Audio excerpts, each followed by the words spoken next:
They kicked us out, son. We don't have a New Year's, she said, crying. The words came out between sobs on the cold street. The boy hugged her without fully understanding until the millionaire passing by stopped. And what he did changed everything in an instant. The Storytime team wishes you a beautiful New Year and thanks you for always being with us. Receive our gratitude. $200 for the suitcase or it stays here, shouted the cab driver from the window, pointing to the green suitcase Isabella had just taken out of the car. What? That doesn't make sense. Isabella clutched Ethan's backpack to her chest, feeling the weight of the absurdity of the situation. The suitcase is mine, and the cab is mine. $200 or I leave it on the sidewalk. It was 11:15 at night, December 31st, and this jerk was literally extorting her with her own clothes. Mommy, what's wrong? Ethan tugged at her sweater, confused by the sudden chaos. Nothing, sweetie.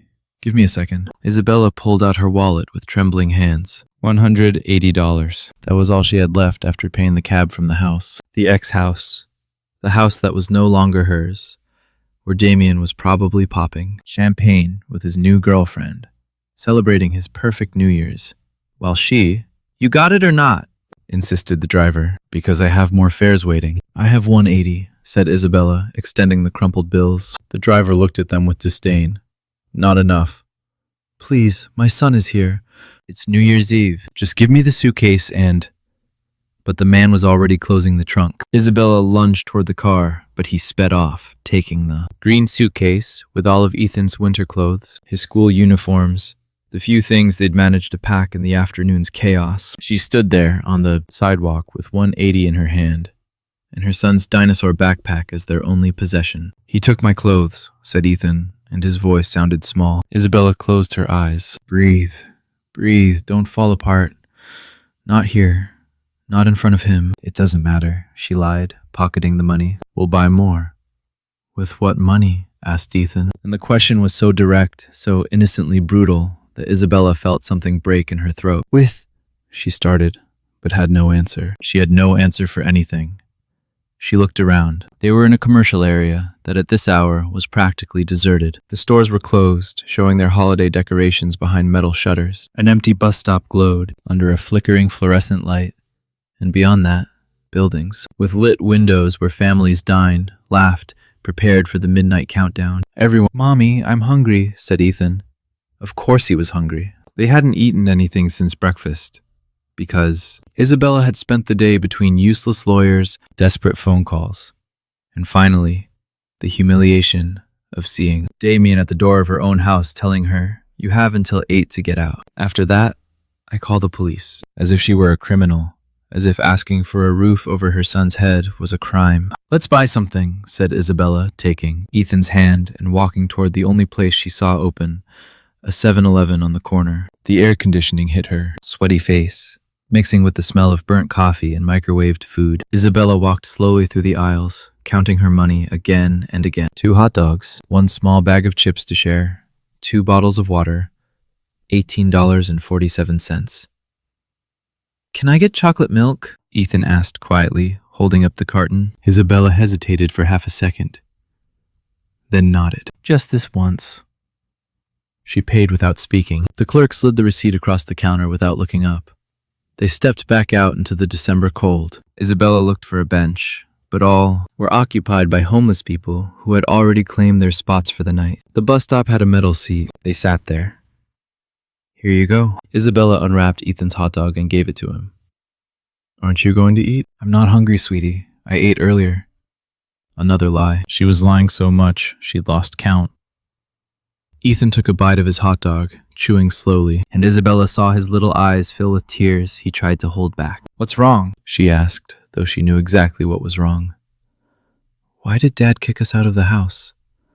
And there it was, the question she'd been avoiding all day, because Isabella didn't know how to explain to a 6-year-old that his father was a selfish manipulator who had used legal technicalities to claim a property they'd bought together that the house was in, Damien's name from before the marriage, and the judge ruled in his favor that he'd chosen his new girlfriend over his own son.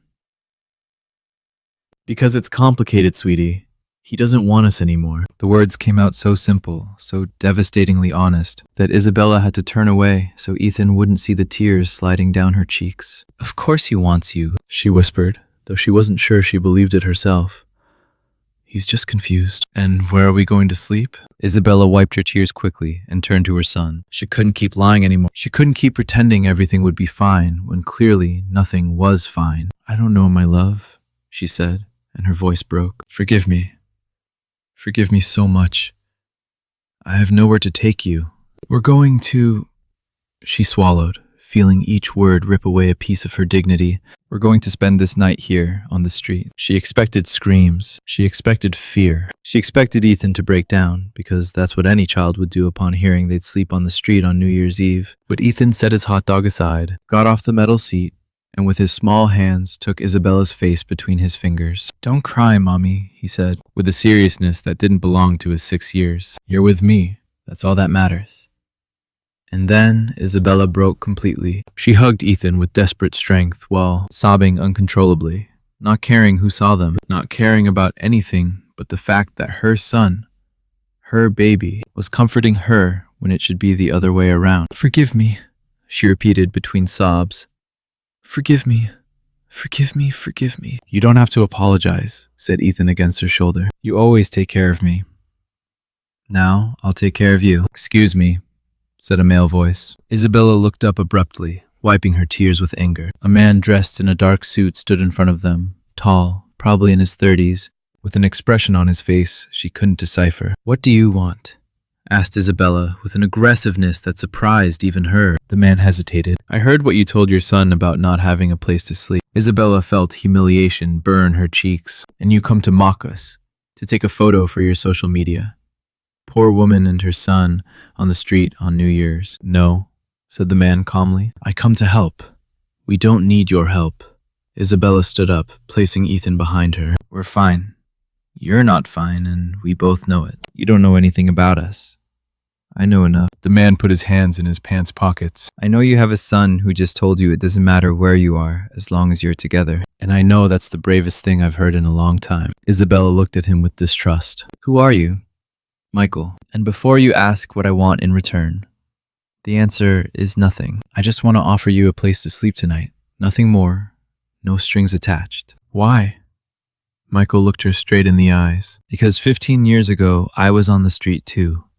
And someone helped me. Now I can pay that favor forward to the world. Isabella studied the man in front of her with a mix of distrust and desperation. Michael, that's what he said. His name was. Expensive suit. Posture of someone used to. Things going his way. And a too convenient story about being on the street 15 years ago. It sounded exactly like the kind of tale someone would invent to gain her trust. You were on the street?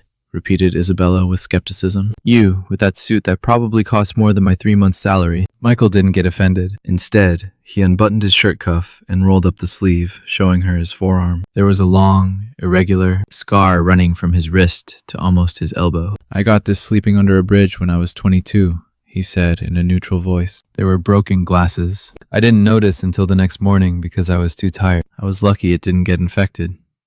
Isabella looked at the scar. It was real. Old, and there was something in the casual way Michael showed it, without drama or seeking sympathy, that made her doubt her own defenses. That doesn't mean we should. Go with you, she said, but her voice sounded less aggressive. You're right.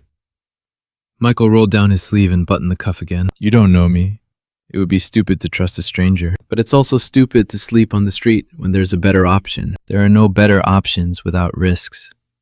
Everything has risks, replied Michael. Staying here has risks. Coming with me has risks. The difference is that one of those risks includes a warm bed and food for your son. Ethan tugged at Isabella's sweater. Mommy, he seems nice. Nice people don't always look nice, sweetie, said Isabella, though the words hurt because she was teaching her 6-year-old to distrust the world. Then bad people don't always look bad either, replied Ethan with logic so simple it left Isabella speechless. Michael crouched down to Ethan's level. Hey champ, what's your name?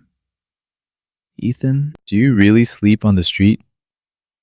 Yes, For almost a year. And weren't you scared? I was very scared, admitted Michael, especially on nights like this, Christmas, New Year's, when everyone's celebrating and you're alone wondering how you ended up there. How did you end up there? Asked Ethan with the genuine curiosity of someone too young to understand some questions are too personal. Michael looked at Isabella as if asking permission to continue. She said nothing, but didn't stop him either. She wanted to hear this. She wanted to know if this man was real or just another convincing liar. My dad died when I was 21, began Michael. He left a lot of debts. Debts that legally passed to me because I'd signed as guarantor without really understanding what it meant. I lost everything. The apartment, the car, the savings I had for college, and my girlfriend at the time. He paused. Left me a week later. Said she couldn't be with someone without a future. Isabella felt something stir in her chest. It wasn't exactly sympathy, but it wasn't absolute distrust anymore. And what did you do? Asked Ethan, completely absorbed in the story. I survived, said Michael simply. I worked at whatever I could, washing dishes, loading boxes, cleaning bathrooms. I saved every dollar I earned. I slept where I could, and little by little, very little by little, I climbed out of the hole. And now you're rich. Michael laughed. Now I'm better off. I have a construction company. I'm not a millionaire, but I'm doing well. And why do you want to help us? Asked Ethan. You don't know us. Because someone helped me when I needed it, replied Michael. A guy who owned a restaurant gave me a job when no one else would. He let me sleep in the storage room for months until I could afford a room. He never asked for anything in return. He just said, when you can, help someone else. That's what I'm doing. Isabella felt her resistance crumbling. She didn't want to. She wanted to stay firm, protective, distrustful. But she was so tired, so completely exhausted from fighting everything and everyone. One night, she said finally, her voice hoarse. Just tonight. Tomorrow we leave. One night, agreed Michael, standing up. My car is 2 blocks away. Can you walk, or do you prefer I bring it? We can walk. Isabella took Ethan's hand and the dinosaur backpack. They walked in silence through the almost empty streets. Isabella kept Ethan close to her side, aware of every movement Michael made, ready to run if something felt wrong. But Michael just walked a step ahead, hands in pockets, not trying to touch them or get too close. It's that one, he pointed, to a gray sedan parked under a street lamp. It wasn't flashy. It wasn't a luxury car screaming money. It was normal, clean, but normal. That made Isabella relax a bit more. Michael opened the back door. Ethan, you can go in the back. There's more space. Isabella, up front if you want. Isabella hesitated, but finally got in the passenger seat after making sure Ethan was buckled in the back. The interior smelled of coffee and that generic car air freshener. There were papers in the cup holder, a jacket in the back seat, an old phone on the dashboard. All very human. Normal. Michael started the car and the heat came on immediately. The warmth hit Isabella's face, and only then did she realize how cold she'd been. Where's your apartment? She asked, trying to keep her voice steady. 20 minutes away in Brooklyn Heights, Michael started driving. I live alone, work a lot, so most of the time it's empty. No family?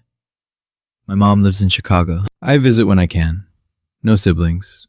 No. He stopped. No partner right now. Isabella glanced at him. There was something in the way he said those last words. Something suggesting a story he wasn't sharing. Mommy, called Ethan from the back. Are we really going to sleep in a house tonight? Yes, sweetie. With a bed. With a bed. And we're going to watch New Year's on TV. Isabella looked at Michael, who nodded. Yes, we're going to watch New Year's on TV. Ethan let out a long sigh, and when Isabella turned, she saw her son already had his eyes closed, overcome by the exhaustion of a day no 6-year-old should have lived. He fell asleep fast, observed Michael. It's been a very long day for him. Isabella felt her throat tighten again. For both of us. Do you want to talk about it? No? That's fine. They drove in silence for several minutes. Isabella looked out the window, watching the lit streets pass, houses with holiday lights, groups of people walking to parties and celebrations. Everyone had a place to go, except them. Well, except them until half an hour ago. Why are you really doing this? She asked suddenly. And don't tell me just because someone helped you 15 years ago. There must be something more. Michael gripped the steering wheel a little tighter. Today marks 3 years since my fiancé left me, he said after a long silence. We were going to get married on New Year's. We had everything planned. And 2 weeks before, she told me she'd met someone else, that she was sorry, but couldn't go through with the wedding. Isabella said nothing, waiting. Since then, I spend the holidays working alone. No parties, no going out with friends, just letting the day pass. But today, driving back from work, I saw you two at that bus stop. I saw your son wipe your tears and thought that maybe, just maybe, I could make this day mean something for someone. If not for me, at least for you. The brutal honesty in his voice hit Isabella harder than any motivational speech. He wasn't a hero trying to save them. He was someone as broken as her, trying to find meaning in the day that hurt him. I'm sorry, said Isabella quietly. About your fiancé.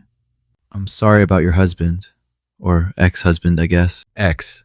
Definitely ex. It was him who kicked us out on New Year's Eve to give our house to his new girlfriend. Yes, it was him. Michael exhaled slowly. What kind of man does that? The kind of man I thought I was in love with for 8 years. Isabella wiped away a tear she hadn't noticed falling. The kind of man I gave everything to, and who in the end gave me nothing. No, not nothing, corrected Michael. He gave you Ethan. Isabella looked back at her son sleeping in the back seat, mouth slightly open, head leaned against the window. Yes, she whispered. He gave me Ethan. They arrived at a modern building in a quiet residential area. Michael parked in the underground garage and turned off the engine. We're here, he announced softly. Isabella gently shook Ethan. Wake up, sweetie. We're here. Ethan opened his eyes slowly, disoriented. Where are we? At Mr. Michael's apartment. Let's go up. They took the elevator to the 12th floor. Michael opened his apartment door and turned on the lights, revealing a clean, minimalist, almost impersonal space. There was a living room with a gray sofa, a large TV, and very few decorations. Everything was functional, orderly, as if no one really lived there. The guest room is this way. Michael led them down a short hallway. It has a queen-size bed, clean sheets. The bathroom is right next door. He opened the door, revealing a simple but cozy room. The bed was perfectly made. There were folded towels on a chair and a night lamp emitting warm light. It's perfect, said Isabella, and she meant it. There's clothes in the closet, added Michael. From my sister. Well, ex-sister. Long story, but she left things here years ago. Maybe something fits Ethan. And you too.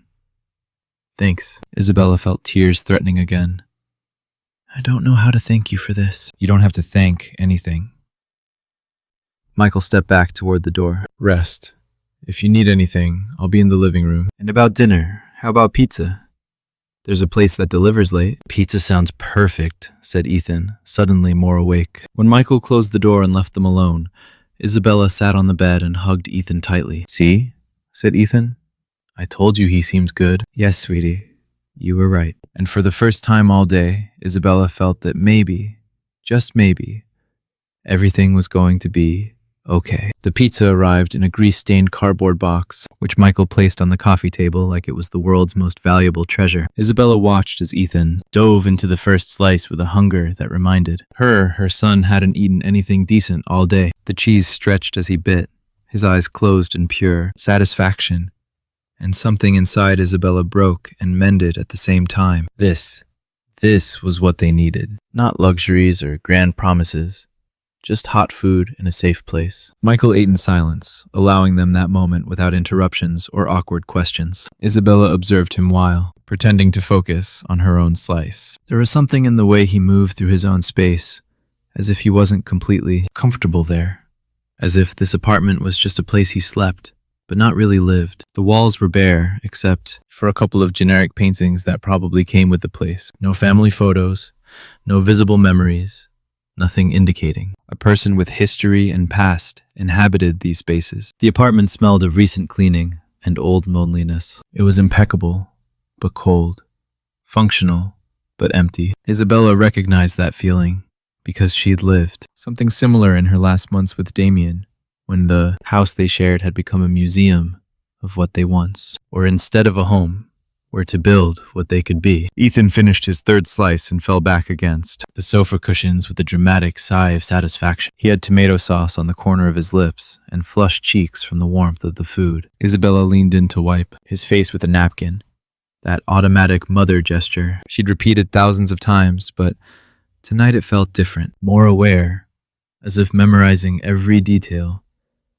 because she didn't know when the next time they could have something like this would be. The TV murmured in the background, broadcasting the prelude to midnight. 40 minutes until New Year's, announced the host with that manufactured enthusiasm typical of these dates. Crowds gathered in Times Square. Families toasted early. Couples hugged under colorful confetti. Everyone celebrating. Everyone with a place. Everyone but them.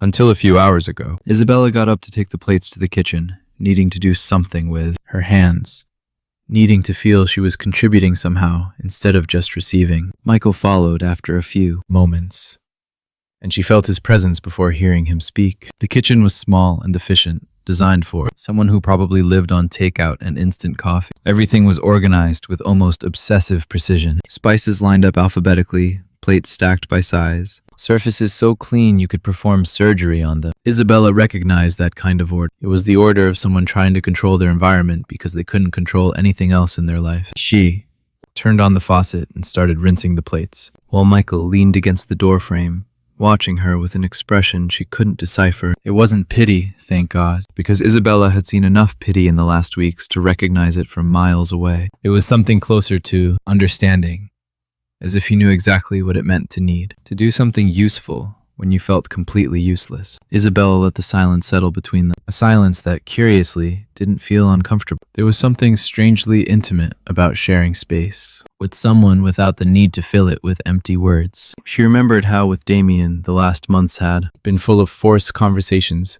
questions whose answers no longer mattered to her.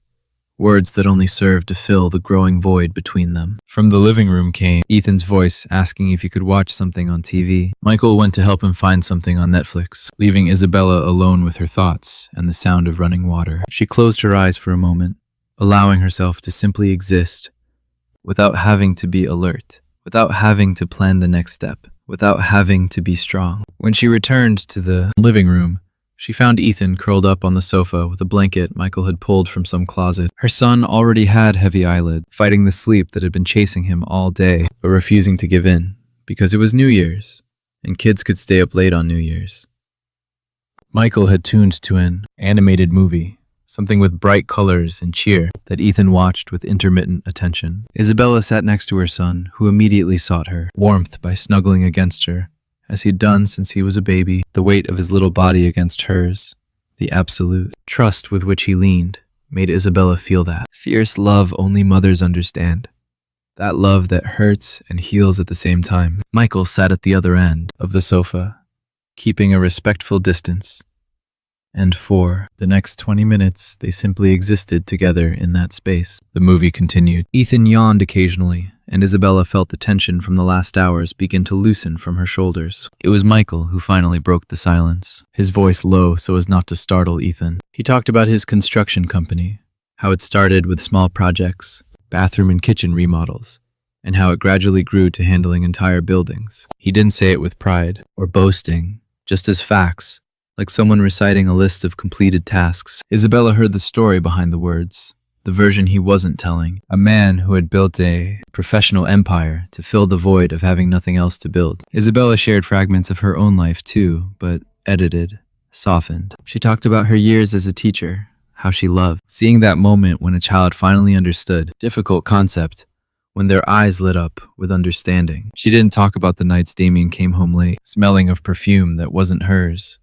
The increasingly elaborate excuses, how she'd pretended to believe because the truth was too painful to face. The conversation flowed and stopped like waves against the beach, without pressure or expectations. There was something liberating about talking to someone who didn't know your full story, who had no preconceived opinions about who you were or what decisions you'd made. Michael listened without judging, without offering unsolicited advice, without trying to fix anything. Just listened. Ethan fell asleep at some point between the conversation and the movie, his breathing becoming deep and regular. Isabella watched him sleep, memorizing every detail of his relaxed face, the long lashes resting against his cheeks, the slightly open mouth. Her son, her reason to keep going when everything else fell apart. Michael stood up quietly and turned off the TV, leaving only the dim light of a lamp in the corner. He checked his watch. 11:30, 30 minutes until New Year. Isabella felt the strangeness of the situation hit her again. 12 hours ago, she was in her house. Well, the house she'd believed was hers. 6 hours ago, she was on the street, not knowing where to sleep.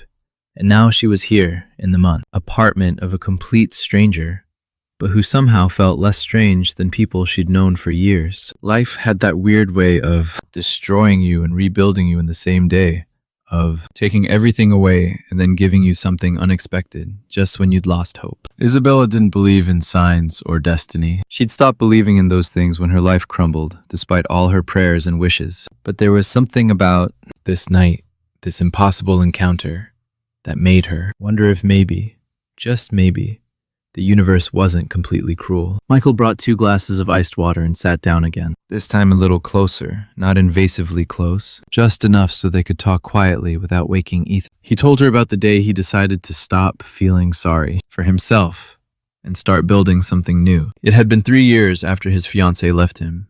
3 years of existing on autopilot, working obsessively because work didn't abandon you. Didn't tell you had met someone better. Isabella recognized that survival mechanism. She'd done the same after discovering Damien's infidelity, burying herself in her work, in Ethan's needs, in anything that kept her too busy to think about how broken she felt. 11:45.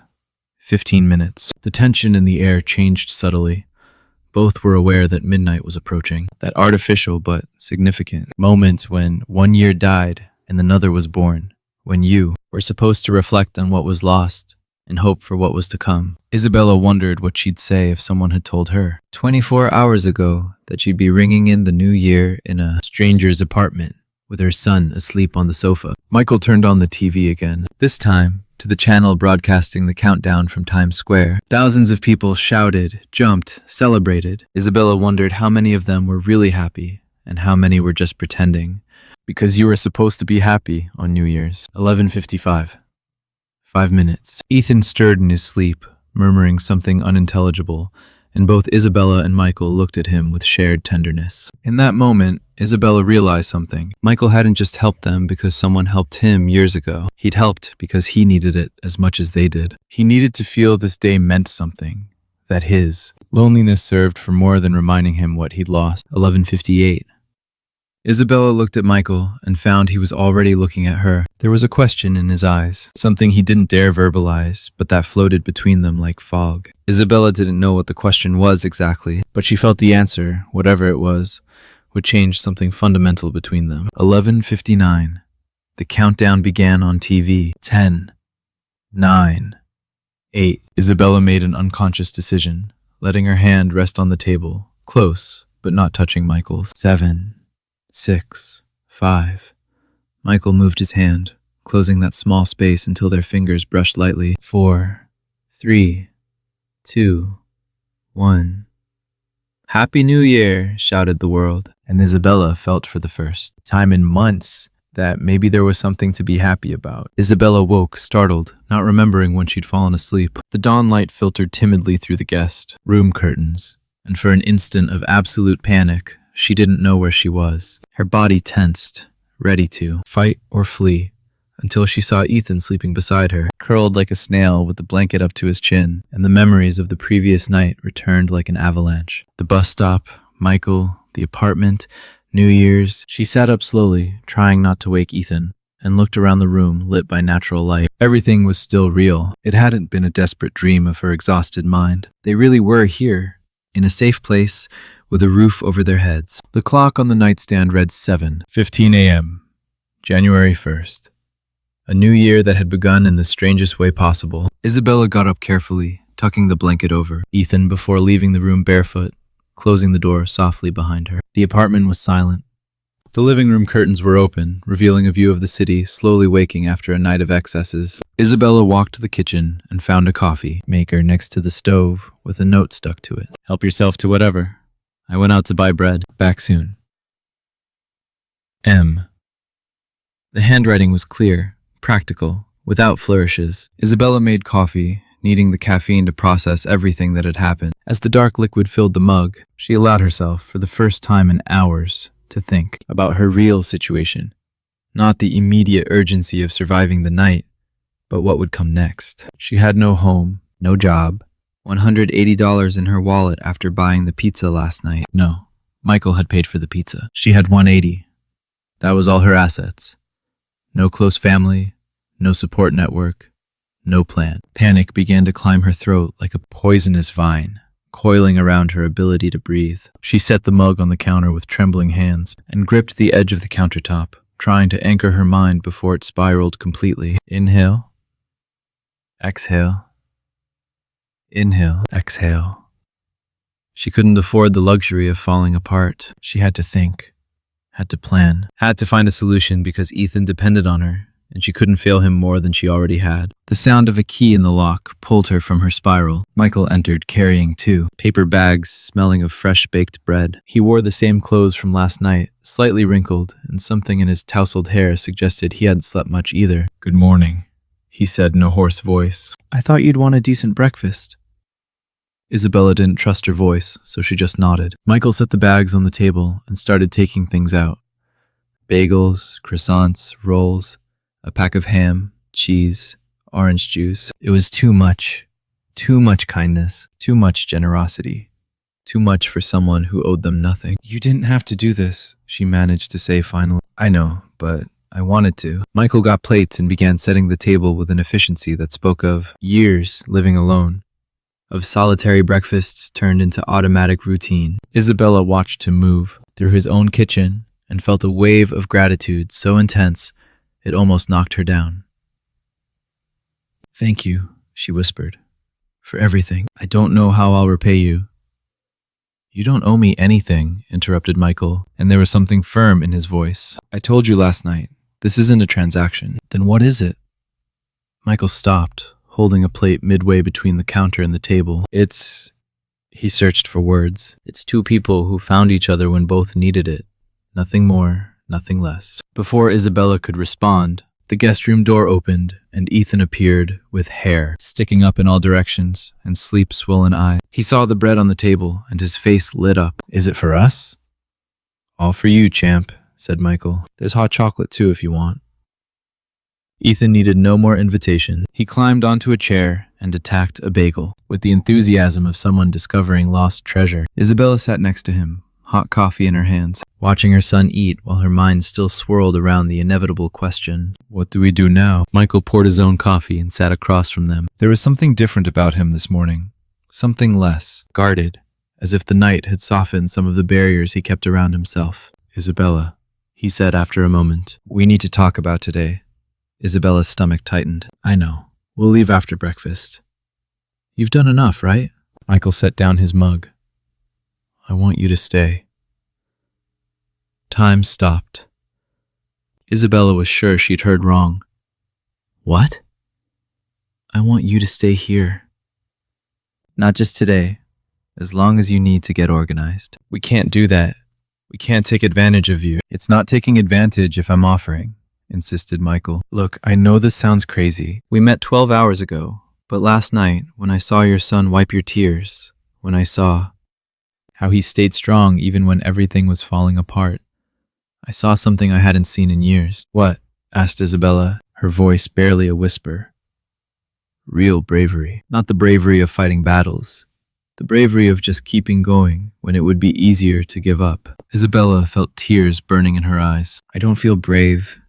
I feel like a total failure." "Failures don't raise sons who comfort them when they cry," said Michael firmly. "Failures don't protect their kids with everything they have, even when they have nothing." "You're not a failure, Isabella.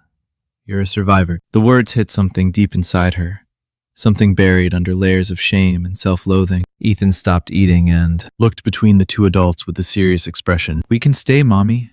I like it here." Isabella looked at her son, then at Michael, then at the apartment that had sheltered them. Part of her wanted desperately to accept, to stay in this refuge until she could rebuild her life. Another part, the proud part, that had been beaten but not completely destroyed, rebelled against depending on a stranger's charity. "I can't pay rent," she said finally. "I have no job. Nothing." "I'm not asking for rent." "Then what are you asking?" Michael leaned forward. "Help. I need help in my office. My assistant quit 2 weeks ago, and I'm drowning in paperwork. I can't offer a huge salary, but I can pay enough for you to save. find your own place eventually. Meanwhile, you can stay here. Isabella looked at him with renewed suspicion. Why would you do that? You don't even know if I'm good at office work. You were a teacher. Teachers are organized, patient, good at handling chaos. That's exactly what I need. It sounds too convenient. Or maybe we're both helping each other, replied Michael. It doesn't have to be charity. It can be a fair exchange. You help me with work, I provide a temporary place to live. Isabella wanted to believe it. God, how she wanted to believe it. But she'd learned to be cautious, to distrust offers that sounded too good to be true. And if it doesn't work, if I turn out to be terrible at the job, then we'll find another solution, said Michael simply. But at least try. Give me 2 weeks. If after 2 weeks you want to leave, I won't stop you. But give me 2 weeks to show you this can work. 2 weeks, 14 days. It was more time than she'd had to plan anything in the last months. It was a chance. Maybe the only one she'd have. One condition, said Isabella, her voice trembling slightly. I pay rent, even if symbolic. Even if $500 a month. I need to contribute somehow, or I'll go crazy. Michael considered this, then nodded. Okay, $500 a month, and I pay you $1,000 weekly for the office work. Deal? Isabella looked at Ethan, who watched her with barely contained hope in his eyes. She looked around the apartment, imagining days and weeks here, slowly rebuilding her life. She looked at Michael, trying to see beyond the surface, searching for the deception that had to be there. But she only saw honesty, only saw a man as lonely as her, offering the one thing he had in abundance. Empty space that could be filled with others' presence. 2 weeks, she said finally. Then we reevaluate. 2 weeks, agreed Michael, and there was something in his smile suggesting he knew 2 weeks would turn into more. They finished breakfast in a more comfortable silence. Ethan chattered about last night's movie and how the apartment had a great view. Michael explained practical details, office hours, where the nearest school was for Ethan, how the washing machine worked. Normal things. Everyday things. Things Isabella had taken for granted until she lost them. When Ethan went to watch TV, Isabella helped Michael clear the table. They worked in surprising sync, moving around each other without getting in the way, as if they'd done this hundreds of times before. Michael, said Isabella while rinsing a plate, why are you really doing this? And I need the truth. Michael stopped, his hands still in the soapy water. Because when my fiancé left me, I lived 3 years on autopilot. Worked, slept, existed, but didn't really live. And last night, when I saw you two, I saw something I'd forgotten existed. What? Purpose. A reason to get up beyond obligations. Helping you is helping me. It's reminding me there's more to life than just surviving. Isabella set down the plate and turned to him. So we're both using each other to heal. Maybe, admitted Michael. Is that so bad? Isabella thought about it.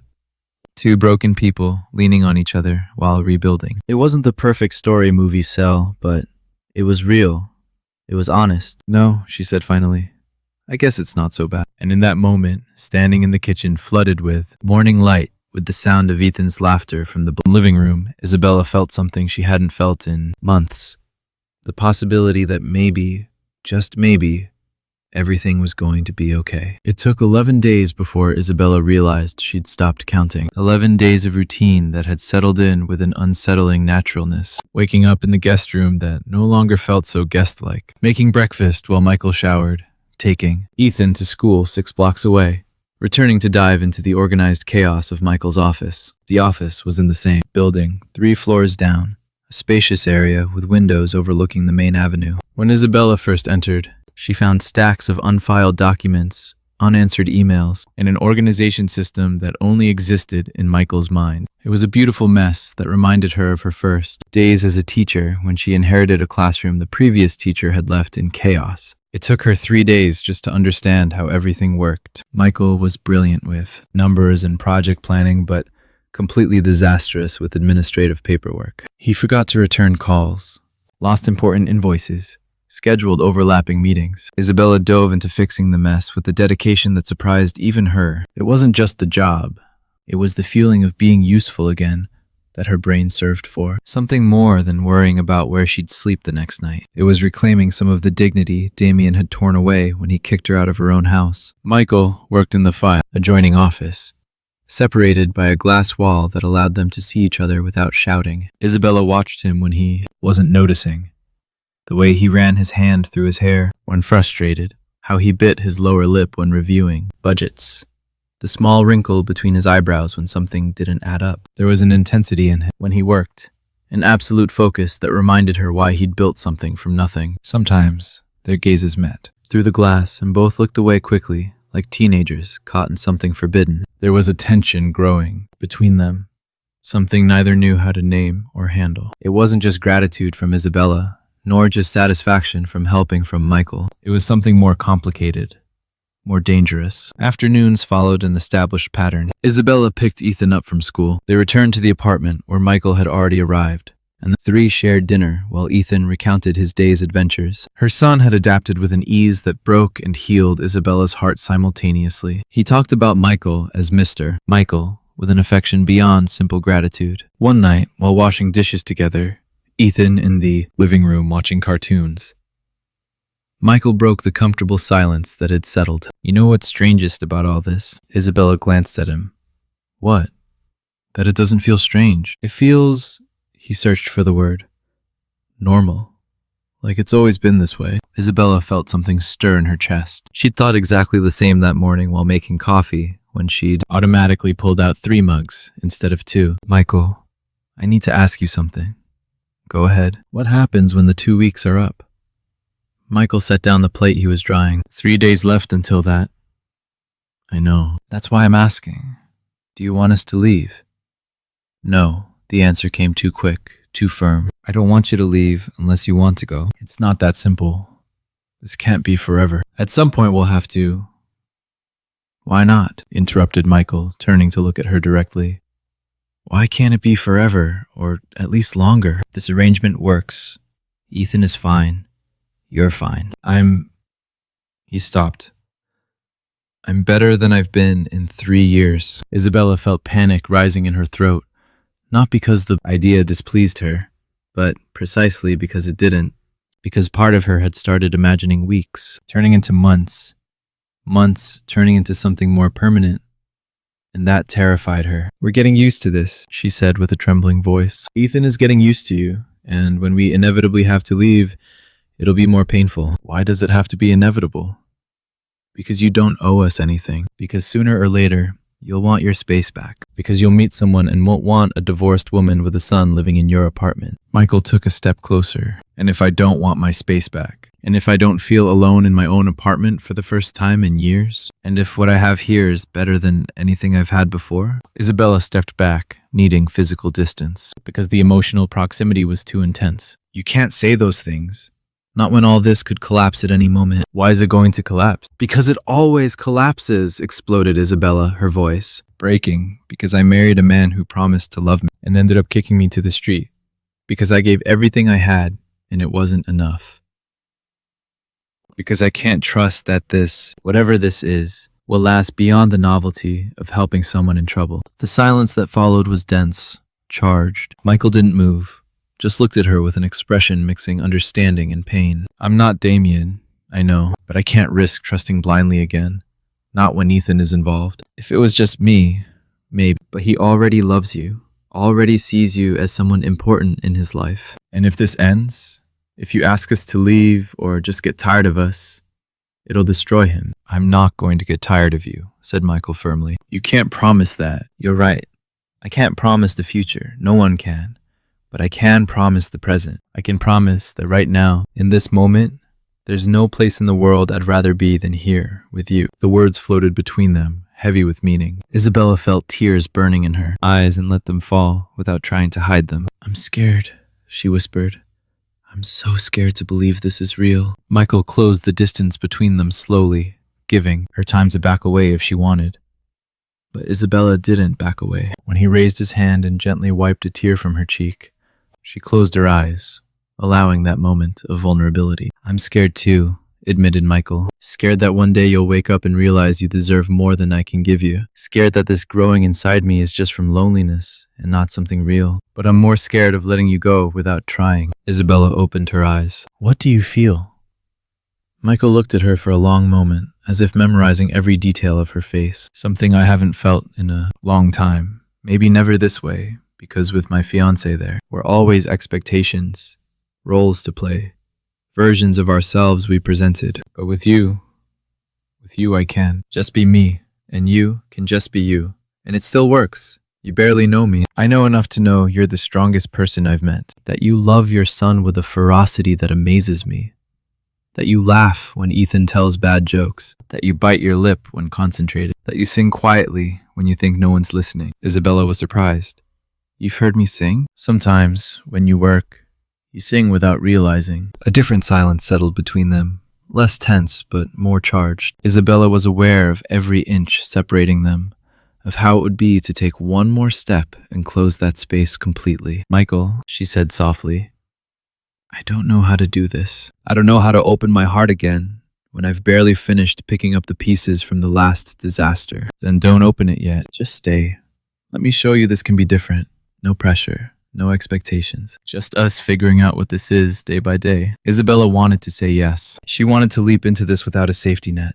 Trust that Michael would catch her, but the part of her broken by Damien screamed warnings, reminding her of all the times she'd trusted before and ended up shattered. I need time, she said. Finally, you have all the time you need. And if the time I need is a lot, and if you get tired of waiting? Michael smiled sadly. I waited 3 years without expecting anything. I can wait whatever it takes for something real. From the living room came Ethan's voice. Mommy, Michael, come see this. The moment broke, but something had changed between them. As they walked to the living room where Ethan excitedly pointed at something on TV, Isabella felt Michael's hand brush hers briefly.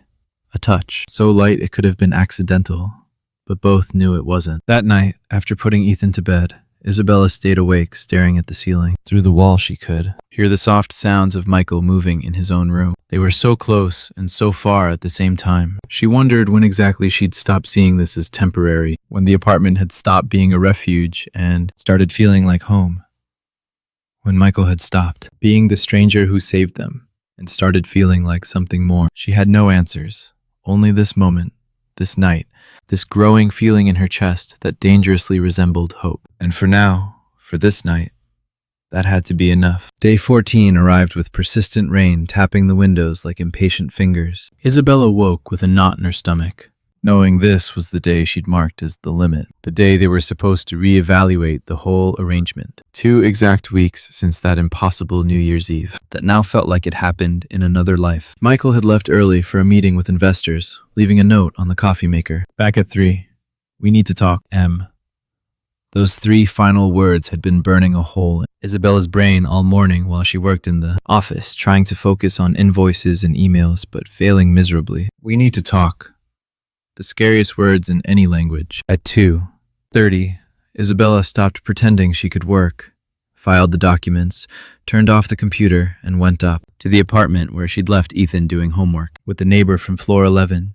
An older lady who adored kids and had offered to watch him occasionally. She picked him up with the excuse that she needed help with something at home, when the truth was, she just needed her son close. They were both in the living room, Ethan drawing on the floor, while Isabella watched the rain through the window. When they heard the key in the lock, her heart raced. Michael entered soaked, his suit darkened by water and hair plastered to his forehead. Forgot umbrella, he said with a crooked smile. Ethan jumped from the floor. You look like a wet cat. I feel like a wet cat. Michael took off his dripping jacket. Give me 10 minutes to change. Isabella nodded, unable to form words. Michael disappeared into his room, and she heard the shower turn on. She used those minutes to try to order her thoughts, to prepare the speech she'd been rehearsing in her head for days. Thank you for everything. You've been incredibly generous, but I think it's time we find our own way. The words sounded hollow, even in her mind. Michael came out 15 minutes later, dressed casually in jeans and a gray t-shirt that made him look younger, less businessman, and more human. He sat on the sofa across from Isabella, his eyes seeking hers with an intensity that made her feel exposed. Ethan, said Michael, can you go to your room for a bit? Your mom and I need to talk about adult stuff. Ethan looked between the two with that unsettling intuition kids have. We're going to leave. The silence that followed was deafening. Go to your room, sweetie, said Isabella softly. I'll call you soon. Ethan picked up his crayons with slow movements, clearly hoping to hear more, but finally left, dragging his feet. When the door closed, Isabella felt the apartment air had become too thick to breathe. 2 weeks, Said Michael. And today. I know. And Isabella took a deep breath. Michael, you've been... I have no words for what you've done for us. You saved us when we had nothing. You gave us shelter, work, dignity. You gave my son a place to feel safe. But no, interrupted Michael, and there was something fierce in his voice. Don't do that. Don't give me a thank you speech as a prelude to telling me you're leaving. Not after these 2 weeks. Not after what we've built. What have we built? Asked Isabella, her voice breaking. A convenient arrangement. A temporary situation we both knew would end. Michael leaned forward. You know it's more than that. You've known for days, maybe from the beginning. I can't base my son's stability on confused feelings and fear of being alone. Is that what you think this is? Michael stood up, pacing like a caged animal. Fear of loneliness? I don't know. I don't know what it is, and that terrifies me. I'll tell you what it is. Michael stopped in front of her. It's waking up, and the first thing I do is listen if you're awake too. It's counting the hours in meetings until I can come home because finally, I have something to come home to. It's hearing Ethan's laugh and feeling something in my chest I never felt before. Not even with my ex-fiancé. It's seeing you work and thinking this is how it should have always been. That this is what I've been searching for, without knowing it. The words hit Isabella like waves against a cliff, eroding the defenses she'd been building so carefully. Michael, I haven't finished, he continued. It's Ethan asking about my day like he really cares. It's finding his drawings, stuck on the fridge and feeling this empty apartment finally has life. It's seeing you smile when you think I'm not looking and realizing I'd do anything to see that smile every day. You have to stop, whispered Isabella, tears flowing freely. You have to stop now because if you keep talking, I'll believe this is real. And I can't afford to believe in something that'll destroy me when it ends. And if it doesn't end, Michael knelt in front of her, taking her hands in his. And if this is the start of something neither of us expected, but both needed. Isabella looked at him through tears. She saw truth in his eyes. She saw vulnerability, saw fear, but also hope. She saw a man who'd been as broken as her, and who'd found something in this strange, unexpected arrangement worth risking everything. I'm so scared, she admitted. Me too. But I'm more scared of not trying and spending the rest of my life wondering, what if I'd been brave enough? And if I disappoint you, if I'm not what you need when the novelty wears off? Isabella, look at me. He waited until she did. You're not a novelty. You're the first person in 3 years who makes me want to be better. Not richer, not more successful. Better. A better man. Someone who deserves to be in your son's life. Someone who deserves to be in yours. You already are that man, whispered Isabella. You've been since the first night. Michael let out a trembling laugh. Then stay. Not because you have nowhere else. Stay because you want to be here. Because this, whatever this is worth trying. Isabella closed her eyes, letting the words settle in her heart. She thought of Ethan, how he'd blossomed in these 2 weeks. She thought of herself, how she'd reclaimed parts of herself she thought lost. She thought of Michael, his laugh when Ethan told bad jokes, his patience on her hard days, the way he looked at her like something precious instead of something broken. She thought of the fear and then thought of regret. She opened her eyes. Okay, Michael blinked. Okay, what? Okay, I stay. We stay. Not because we have nowhere else, but because... She breathed deep. Because I want to see where this takes us. Because Ethan deserves to see what a good man is. Because I deserve a chance to be happy again. And because you, her voice broke, because you see us, really see us. Michael closed his eyes, and when he opened them, they were bright with unshed tears. For real? For real, but I need you to understand something. Isabella took his face in her hands. It's going to be complicated.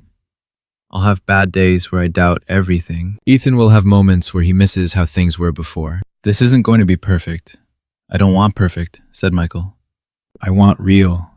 I want this. And then, because words were no longer enough, Isabella closed the distance between them and pressed her lips to Michael's.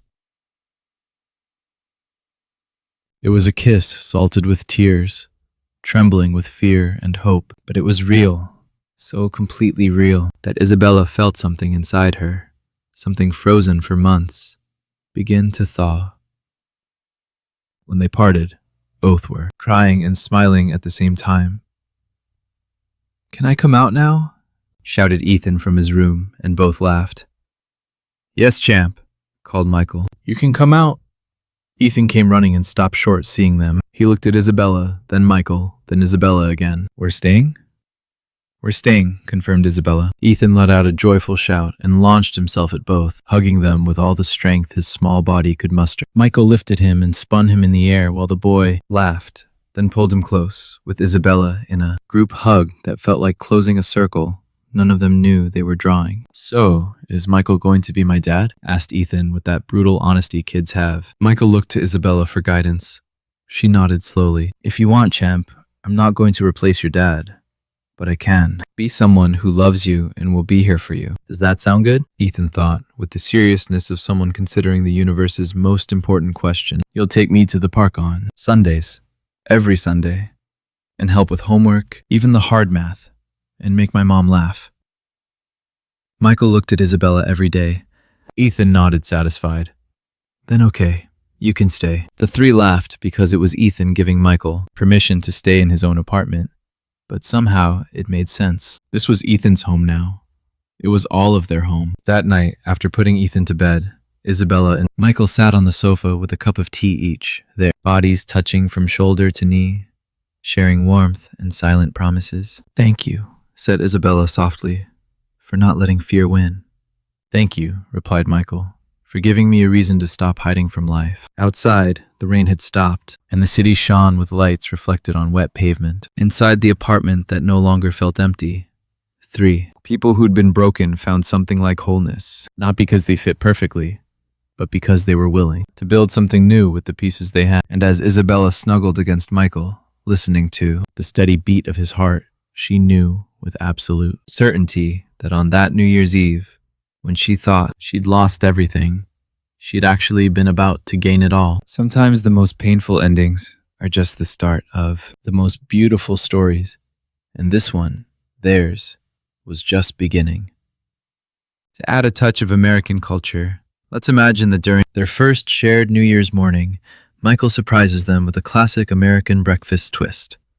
Pancakes, with maple syrup and bacon, evoking warm family traditions from his Chicago roots. This small addition brings a sense of nostalgia and bonding as Ethan excitedly flips his first pancake, laughing when it lands lopsided, turning the kitchen into a hub of joy and new beginnings.